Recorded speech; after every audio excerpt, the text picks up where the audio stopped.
with no point of reference. You spoke to the dark and fleshed out the wonder of light.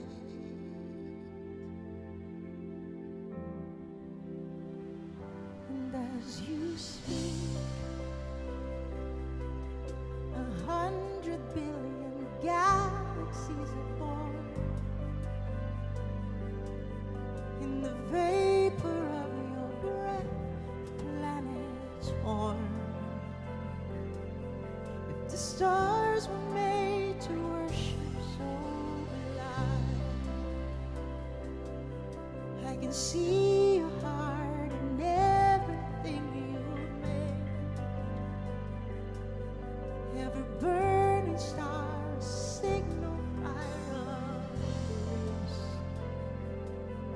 If creation sings your praises,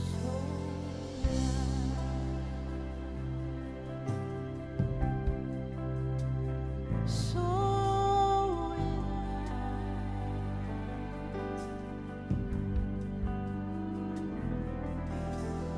God of your pores, you don't speak in vain, no syllable empty or void.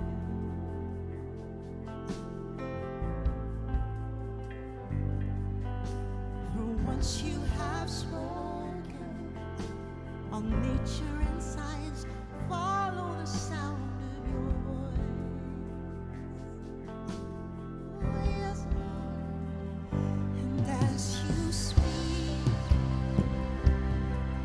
100 billion creatures catch your breath, evolving in pursuit of what you said. It all reveals your nature, so will I. Yes, I can see your heart in everything you say. Every painted sky, canvas of yours. Creation still obeys you, so will I.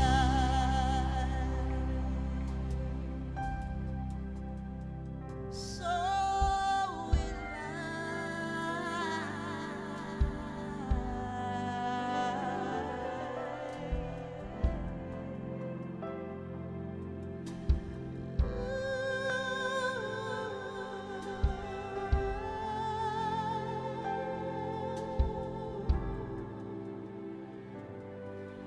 The stars were made to worship, so will I. The mountains bow in reverence, so will I. The oceans roar your greatness, so will I. If everything exists to lift you high, so will I. The wind goes where you send it, so will I. You believe it? If the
what measure could amount to your desire.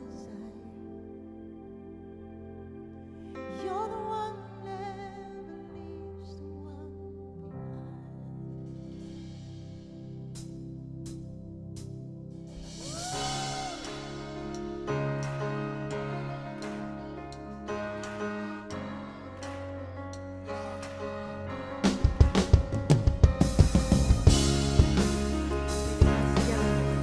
Let's worship.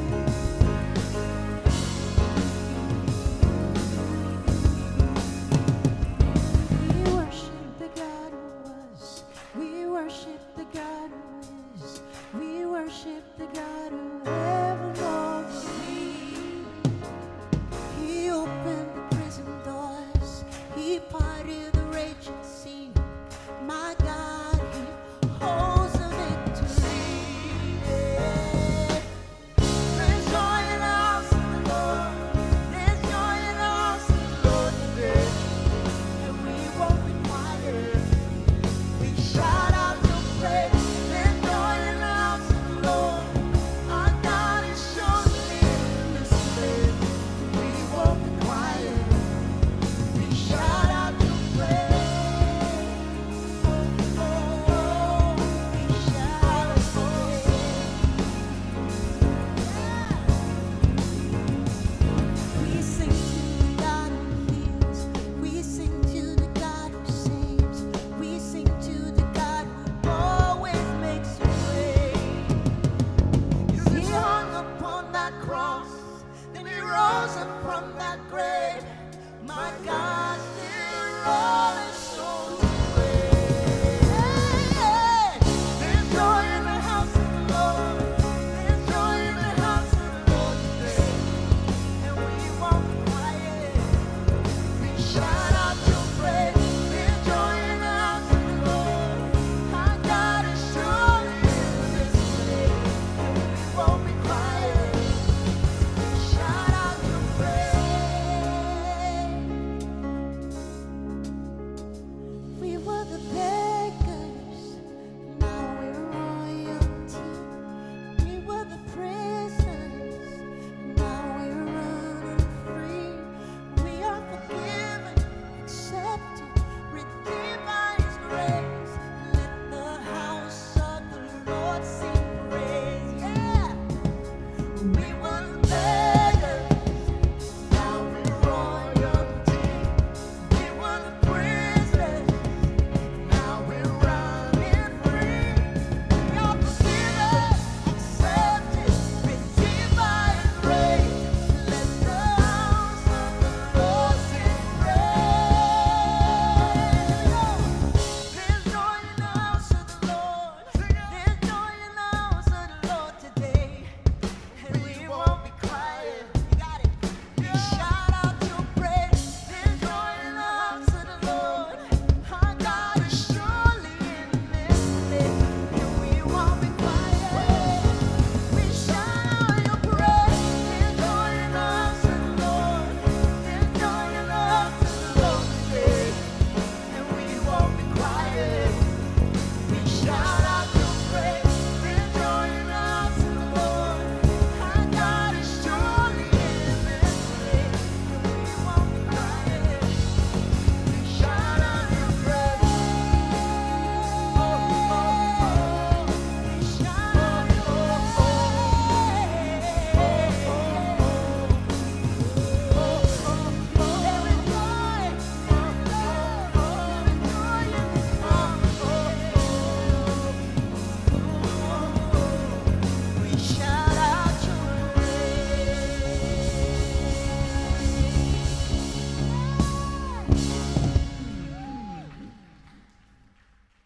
So good to see you this morning, everyone. Would you please wave to someone and say hi?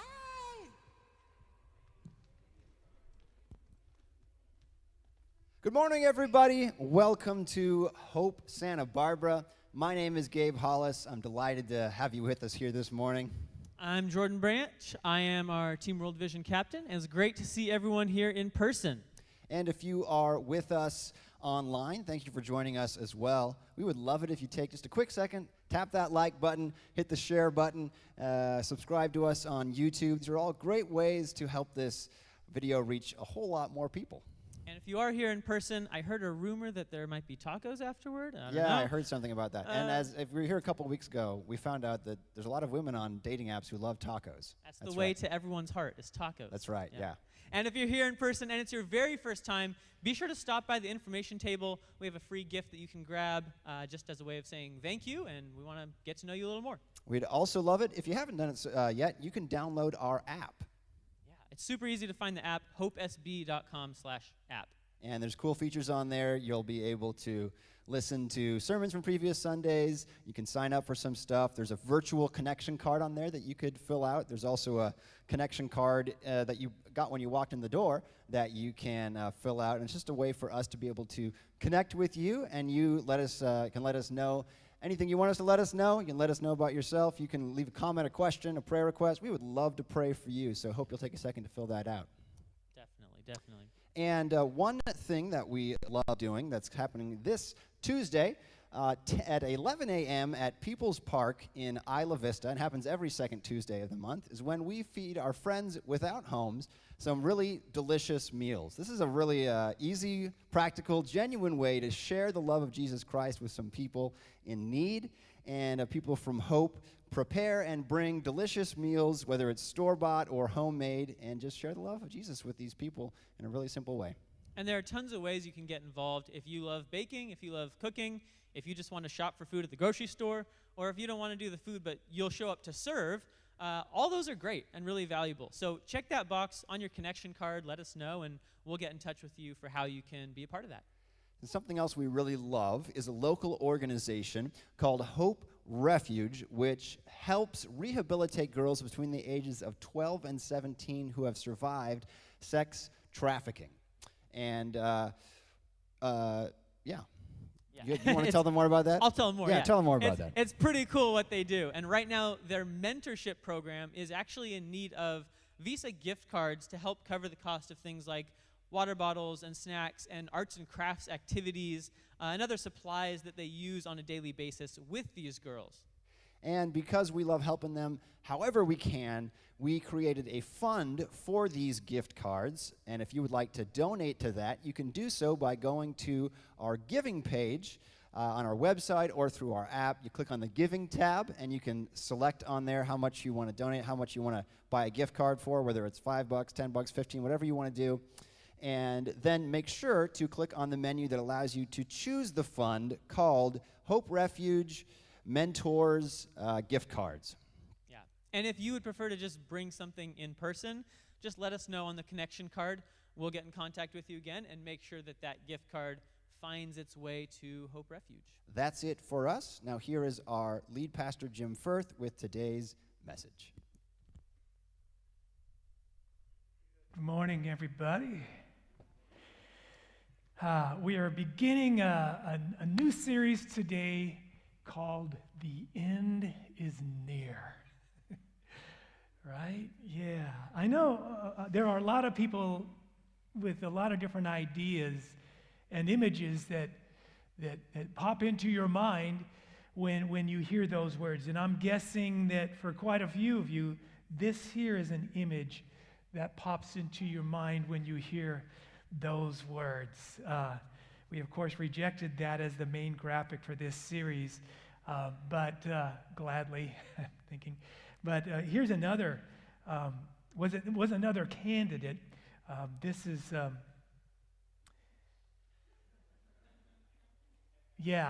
this is like, it looks like maybe Homer Simpson holding a book titled The End is Near 50th Anniversary Edition.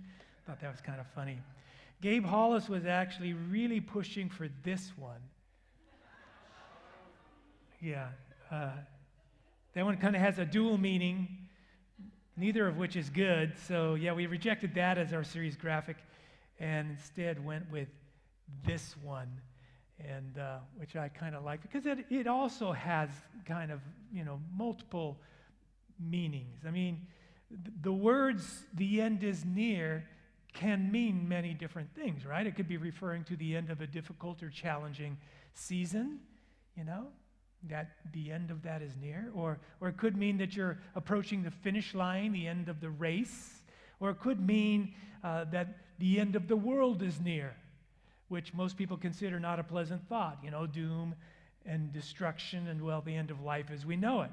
It seems in light of current world events, political unrest, a global pandemic, the threat of climate change, the resurgence of military buildup in several countries, other ominous scientific events, seems that a lot of people are once again seriously thinking about what's in store for our planet and for the human race in the next few years or the next, 10 years or 20 or 30 years. A lot of ominous predictions are being made by scientists and politicians and economists and sociologists and even a few theologians, while others are taking maybe what they feel is a more level-headed approach. We've been here before. This is really nothing new. We've faced similar things in the past, and we've always pulled through. This too shall pass. Or in the words of the great theologian Douglas Adams, don't panic. But what does the Bible say about all of this? Does it say anything at all about this or about the end of the world? Well, actually, it does. It says with utter certainty that the end of the world is coming. And it says that we are closer today than we ever have been before in history. And of course, science says the same thing. Actually, science and basic common sense recognizes that this planet will not go on forever. The laws of entropy forbid it. Science suggests that the earth will one day be obliterated by the sun exploding if something else doesn't destroy this planet before then, like a giant meteor, suddenly appearing out of nowhere and crashing into Earth, or something else, like perhaps God interrupting all of our goings-on, saying, time's up. And the reality is we are, in fact, closer to that day than at any other time in history, because it's just the nature of time, right? We don't like to think about that, do we? About the end of the world, about our mortality, or about how life in this world will one day come to an end, and the whole earth will come to an end. But you might be surprised to discover that Jesus, as well as all the writers of the New Testament, actually encourage us quite plainly and quite often that we are to keep that thought, that idea, that event in the forefront of our mind all the time, like every day. Not because of the fear and foreboding it produces, but because of the extraordinary joy and hope and peace and courage it would provide us. Now, how is thinking about the end of the world and keeping it in the forefront of our mind supposed to give us hope and joy and peace and courage? Well, that's what this series is about. This is very much a series that will, hopefully and prayerfully, ignite in you greater joy, greater hope and peace, greater courage, love, and just life. Now, if you believe Jesus, and if you believe the writers of the New Testament were inspired by the Holy Spirit and wrote what they wrote under God's direction, the end of the world as we know it will not be the result of the sun exploding or a giant meteor impact, but rather by a sudden divine interruption into the affairs of mankind. That's what Jesus said. That's what all the New Testament writers said. Jesus is coming back to this earth. He came to this earth once, 2,000 years ago, but he said he was going to be coming a second time.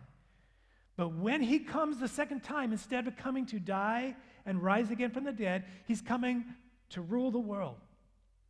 He's coming to bring justice and righteousness to the earth, to gather all his followers, all those who belong to him, into his kingdom, and to bring judgment upon those who refuse to acknowledge him as Lord and King. Now, I'm no expert in eschatology, which is the study of the end times. Far from it. And this series is not going to be it's not going to be eschatological in nature. I mean, we might look at some of the references. It might include some eschatology. You know, we might look at some of the references in the Bible that talk about events that might possibly signal Jesus' imminent return to this earth. And there are lots of verses in the Bible that seem to talk about this, but that's not going to be our primary focus. I hope that doesn't disappoint too many of you. But Jesus spoke a lot to his disciples about how he was going to leave, and then after a while he would return. At the time, they didn't know really what he was talking about, especially before he had gone to the cross and risen from the dead. They had a completely different paradigm. So it didn't register with them at first. It did eventually. But still, Jesus told them, despite the fact it didn't really register with them at first, he told them many parables and many stories, and even spoke to them directly about he was one day going to be leaving them, but later returning. After Jesus rose from the dead and appeared to them many times in the flesh over a period of about 5.5 weeks, he gave them some final instructions and then physically ascended into heaven. He was taken up into the clouds. We can only guess that he decided to do it that way because, well, he knew that all of his disciples basically believed that heaven was, physically up there in the clouds somewhere. Luke records this. I don't know if you can help me back there, Gabe, with the verse. There we go. Okay, thank you so much. And maybe you can help follow along. We're working on a system where I advance my own slides, but I'm horrible at it. I have no idea what I'm doing. And it's hard for me to focus on more than one thing at a time. This is what Luke records. Jesus is taken up into heaven, and this is what Luke records. They were looking intently up into the sky as he was going, when suddenly 2 men dressed in white stood beside them. Men of Galilee, they said, why do you stand there looking into the sky? This same Jesus, who has been taken up from you into heaven, will come back in the same way. In the same way that you saw him go into heaven, which confirmed everything Jesus had been telling them. He's coming back. Now, what Jesus didn't tell them, and what the angels that were there standing with them didn't tell them, was when. In fact, Jesus told them that even he didn't know when he was coming back. Next slide says, no one knows when that day or time will be. Not the angels in heaven, not even the Son. Only the Father knows. And then he says, be careful. Be careful. Always be ready, because you don't know when that time will be. Always be ready, Jesus said. Many times he told them this. Always be ready, for you don't know the day or the hour. Just always be ready. And that really sunk in with them. They took it personal. And there's plenty of evidence when you read the things that they subsequently wrote that it's clear that they totally expected that he would be returning within their lifetime. And that expectation was something that gave them a lot of joy, a lot of courage and great peace. In fact, their eager and joyful anticipation of Jesus' return eventually resulted in a common Christian greeting. The Aramaic word Maranatha became widely used as a salutation among Christians, a word that meant, come, Lord, or the Lord is coming. They used to greet one another that way. Come, Lord, the Lord is coming.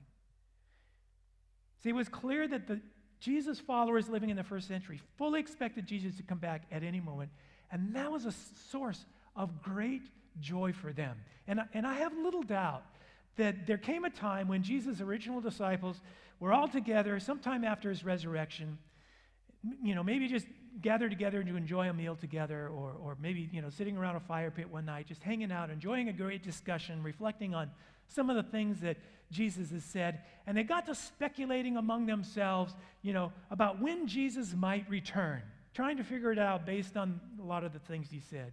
And I imagine at one point John saying, Peter, Jesus made this real ominous prediction about how when you're older, someone's going to stretch out your arms, and somebody else is going to dress you and take you someplace you don't want to go. And, Peter's like, yeah, John, I know, I was there. And I heard it. It could mean anything, okay? You know how Jesus is always saying stuff. And John says, just saying, it's actually possible. It's actually possible. Jesus might not come back for like years from now. And everybody, nods. Yeah, that's totally possible. Somebody else says, he may not even come back to earth till after we're all gone. And again, they all nod. Yeah, it is a possibility. And somebody says, he may not come back for hundreds of years. And they all laugh, like, right, maybe thousands of years. Nah. I mean, but wouldn't that be wild if he didn't come back for thousands of years? They're all, wow, imagine it. And here we are, thousands of years later. But one thing is for sure, he is coming back. Make no mistake about it. And when he was here the first time, he was always telling his disciples, be ready, be ready. Be ready, for you don't know the day or the hour. Be ready, because he will come at a time when you don't expect it. That's what he said. Now, why would he tell his disciples to always be ready for his return, especially consider the fact that it's now been almost 2,000 years later and he still hasn't returned? Why would he say something like that? Well, one reason was possibly because he himself didn't know and he was returning. But maybe more importantly, he told them that because he wanted them, as well as all his disciples who would come to believe and follow him, to live in a literal state of continual readiness, of continual joyful anticipation. He wanted the thought of his imminent return to inform their values and their choices and their decisions, their attitudes and behavior. And he wanted the thought of his return to be a source of joy and excitement, of hope, of courage and boldness, which actually had the effect of making them ready. Which leads to an even more important question. What does it mean to be ready? Now, for the answer to that question, over the next few weeks, we're going to be looking at some of the things that Jesus said, some of the things he taught, some of Jesus' parables, particularly the ones that concluded with words like, so be ready, for you don't know the day or the hour. Or be ready, for the Son of Man is going to come at a time that you least expect. And we'll be looking at what Paul wrote about it, what James, the half-brother of Jesus, wrote, and Peter and some of the other New Testament writers. But what I want to primarily focus on today is how the readiness of those first century Jesus followers produced in them tremendous joy. And how we can be sure that God means for our readiness to do the same thing. And in fact, it's one of the signs that we are, in fact, ready. We have great joy over the thought of Jesus' imminent return. Paul, in his letter to the Philippians, wrote this: always be full of joy in the Lord. I say it again, rejoice. Let everyone see you are considerate in all you do. Remember, the Lord is coming soon. Remember, the Lord is coming soon. Or maybe he meant it like this: be full of joy always. Remember, the Lord is coming soon. Jesus intended for the thought of his return to elicit great joy and anticipation, as opposed to a sense of dread or foreboding or disappointment because why? Well, why would we not be 1,000% happy and excited about Jesus' return to this earth? Well, maybe it's because we're not ready. That would be one reason. We're not exactly ready, to meet our Maker. We still have, some things that maybe we're holding on to. Maybe we haven't quite let go of some things yet. It often sounds like this: well, there's just so much of this life in this world that I haven't experienced yet. I mean, so many things I want to do, places I want to see, experiences I want to have. I think the first century Jesus followers would think we were out of our minds, honestly, or at least at the very least, grossly lacking in a vision and an understanding and a comprehension of the glory that awaits us. They would have considered us extremely short-sighted, dull in our understanding, and pretty foolish. C.S. Lewis said that for the Christian, there are far better things ahead than any we might leave behind. Whatever joys, whatever pleasures or wonderful experience might be had in this world, in this life, they all pale in comparison to what will be ours when Jesus returns. Do you understand that? Do you grasp that? But Jesus said, wherever your treasure is, there your heart will be also, which is maybe why John said, do not love the world or anything in the world. If anyone loves the world, love for the Father is not in them. For everything that's in the world, the lust of the flesh, lust of the eyes, pride of life, comes not from the Father, but from the world. And the world, with all of its desires, is passing away. John says love for this world oftentimes has the effect of displacing our love for the Father and everything we have in the Father. And so often, we foolishly see letting go of the things of this world as a sacrifice or a hardship. But once we let go, we begin to realize it's not a hardship or a sacrifice at all. But at first, it appears to be. Dietrich Bonhoeffer once said this. There's a quote there. The first Christ suffering which every individual must experience is the call to abandon the attachments of this world. The call of Christ sets a barrier between them and their natural life. But something strange happens when we finally do let go of our attachments to this world. We discover this, the beauty and the wonder and the joys that are in this world are in reality only a dim shadow, a one-dimensional representation of the actual beauty and wonder and joy that will be ours when Jesus returns. How foolish it would be for us to cling to a tiny scale model toy replica of something when Jesus comes and offers you the real-life, full-scale, actual thing. But the fact that John had to warn us about this is evidence that this is something we're all prone to. We are prone to getting attached to this world and orienting our lives around this world and getting comfortable in it, perhaps especially for those of us who are blessed to live in a time and place of relative affluence and comfort. John warns us, don't get too comfortable here.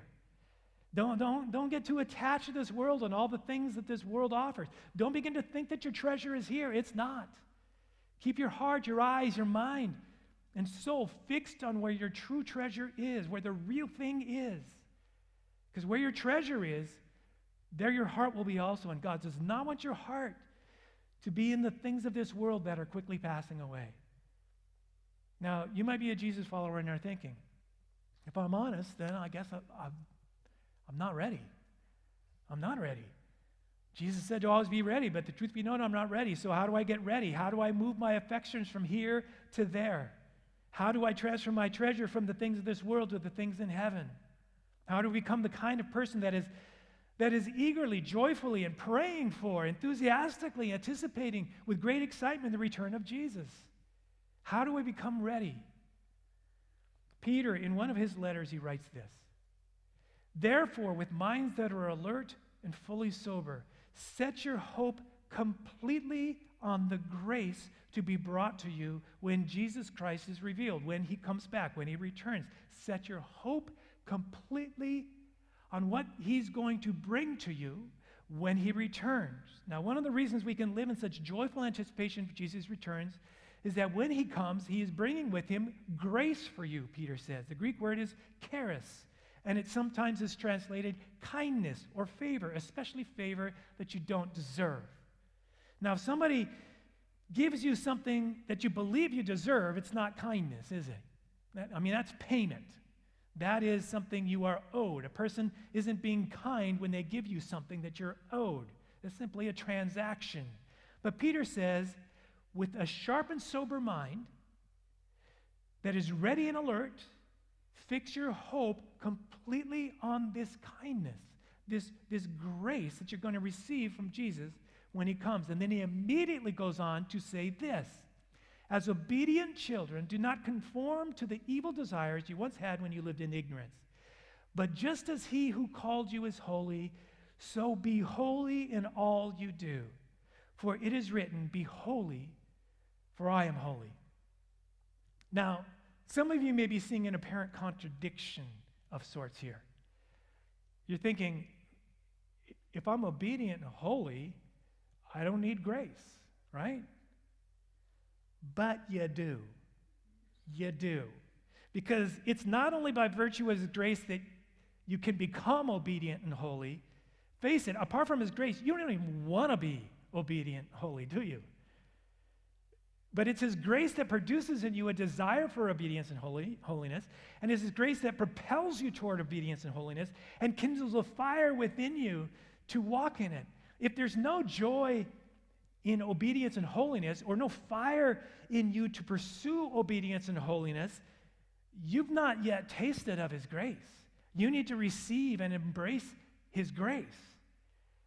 The Apostle Paul put it this way: for God saved us and called us to live a holy life. Now, we all know, if you've been a Christian for a while, you know that we're saved, not by anything we have done, not by our own works, not because we're holy, because we're very unholy.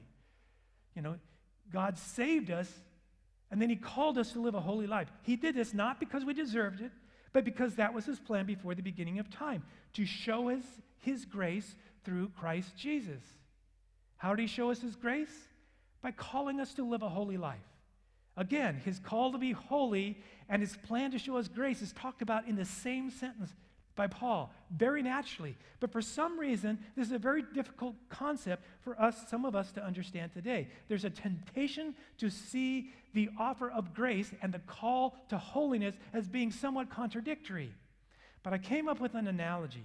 I think it's very helpful. It's actually an analogy. It's an adaptation of an analogy that John Ortberg uses in his book, The Life I've Always Wanted.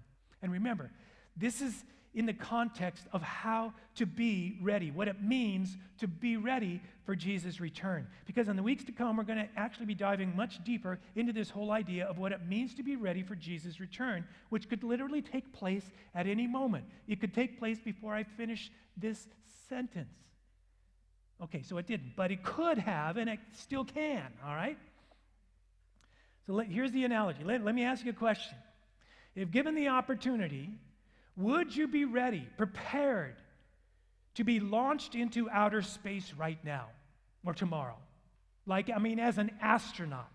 Not like, a little joyride to the limits of the Earth's atmosphere, like what SpaceX is advertising. I just saw an article on the front page of Wall Street Journal. SpaceX, Virgin Galactic, I think they're calling it. They're advertising that this is happening soon. I think the headline read, "Space tourism heads to the launching pad." No, it isn't. They're planning on flying really high. That's about it.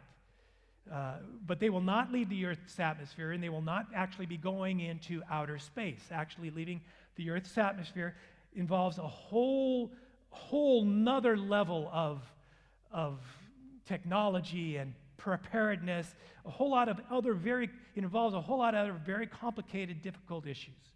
So say that you were invited to actually go into outer space like the astronauts do, perhaps on a mission to the moon or a mission to Mars, or let's use a more pertinent example, maybe to begin colonizing another planet because this one is basically doomed.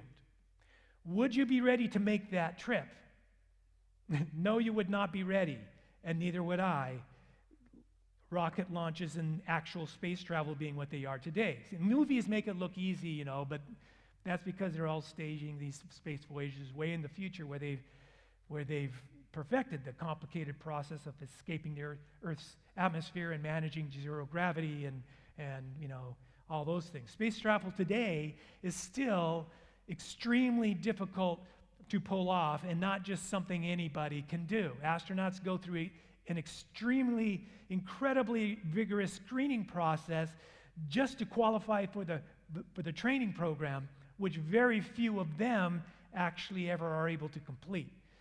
So the reality is, somebody were to ask you to take a trip to the moon tomorrow, my guess would be that most people would probably say no, because that if you're not conditioned for it or trained for it, it'd probably kill you. A few of you might say, sure, I'll give it a shot, but I think most of us would say no. But to be launched in outer space and escape the Earth's gravitational pull still requires you to be able to withstand a certain amount of G-force, be able to live in zero gravity, which means you have to relearn how to do even the most basic things, like eat. How do you eat in zero gravity, or drink, or shower, or do other things you do in the bathroom? Put your contacts in. You have to even learn how to breathe differently. Now, you and I could try to do all those things. We could get on a spaceship, be launched in outer space, and supposing we were able to survive the G-force, having no conditioning whatsoever, no training, we could do our very, very best to do those things. But we would likely not succeed, even if we really gave it our best shot and used all of our willpower and determination. We wouldn't be able to pull it off. See, here's the point. Trying and striving will never produce the same result as training and conditioning. Now, guess what? You and I are completely incapable of living obedient and holy lives. If you think you can, you haven't really tried. C.S. Lewis, another quote from him, "No man knows how bad he is until he's really tried very hard to be good." That's very true. See, we are incapable of living holy and obedient lives, yet God has called us by His grace to do just that. Why? Because that's the atmosphere of heaven. That's what the kingdom consists of. That's the realm in which we will spend eternity. Holiness, we have a really religious idea of holiness. Holiness simply means the absence of evil and corruption, and the absence of bad, and the absence of everything that you abhor on this earth. You're going to be living in this atmosphere of pure goodness. It's called holiness. That's the realm we will spend eternity in. Jesus is coming back, and when He comes back, He's going to take you with Him so that where He is, you may be also. Are you ready? He's told us to be ready. He could come at any time. Well, here's the good news of grace. You've been invited into the program. Yeah, you. Do you qualify for the program? No. Did you deserve to be invited into the program? No. No, you don't. At least not this program, the one God has invited you into. It's the greatest, most important, most significant program you could ever hope to be invited into, and you have been invited into it. That's called grace. And just the fact you've been invited into it should be cause of great joy and gratitude. But listen, once you're invited in, the process begins. The training, the conditioning, the transformation that is necessary for you to be ready for this amazing journey, it can now begin. See, do you no good to think, hey, I'm in the program. Yay! I'm in the program. I can kick back now and relax. I don't have to do anything. I'm going to go take a nap. See, God is the one who's preparing you, getting you ready. There's no way you could possibly prepare yourself, even if you tried really, really, really hard.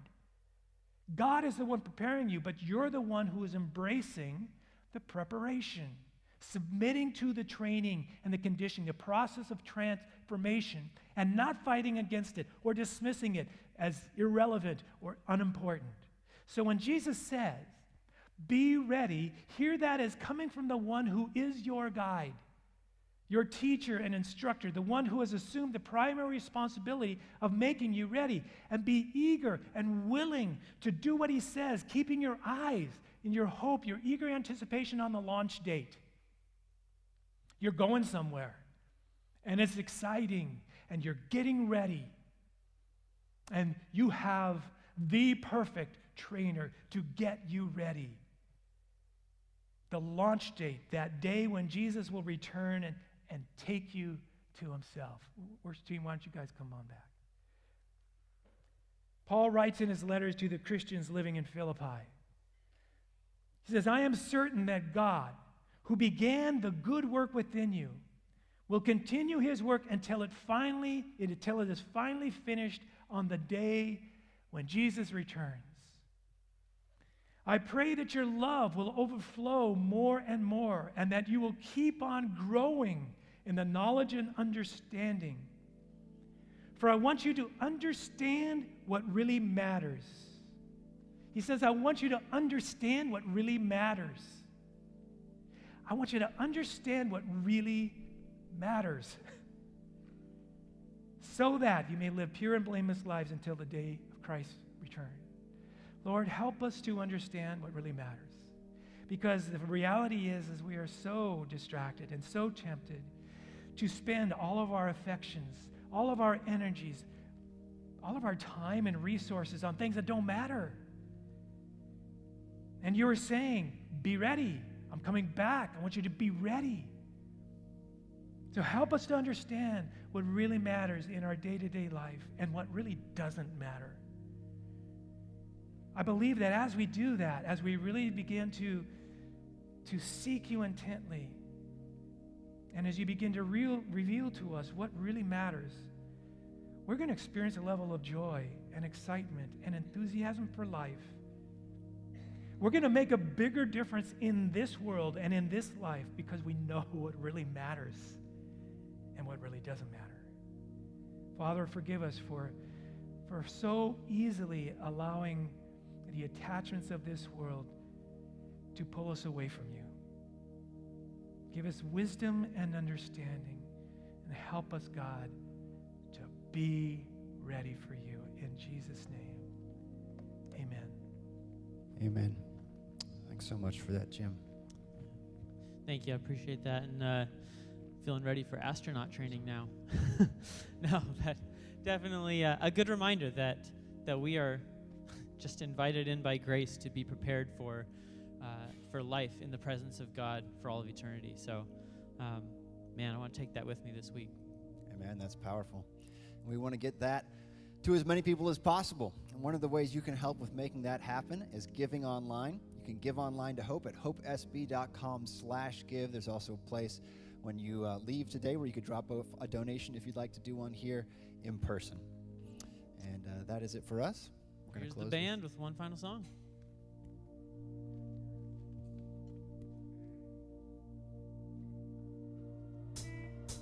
Please stand and sing.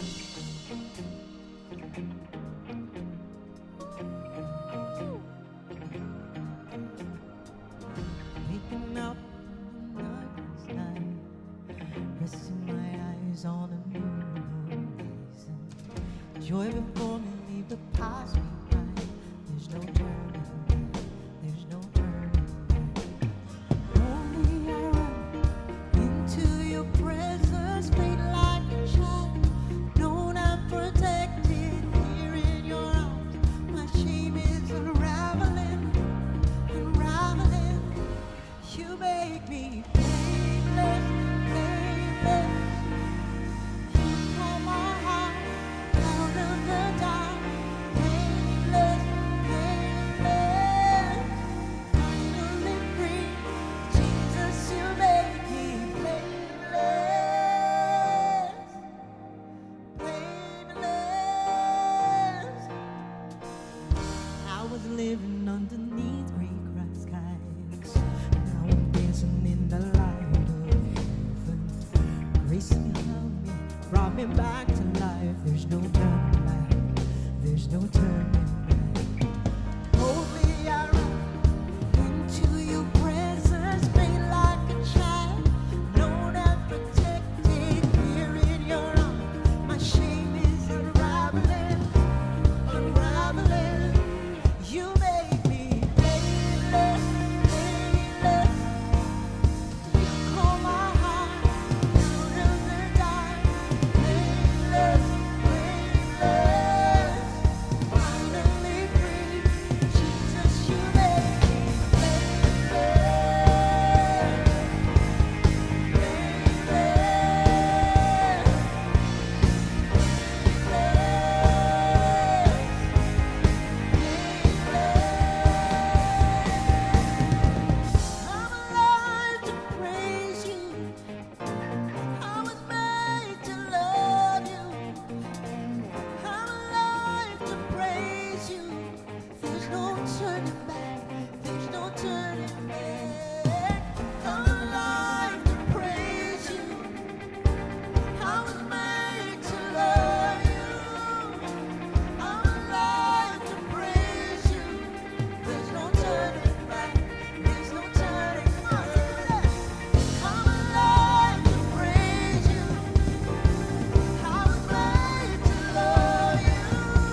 So good to see you. We will see you all next week. Have a great week.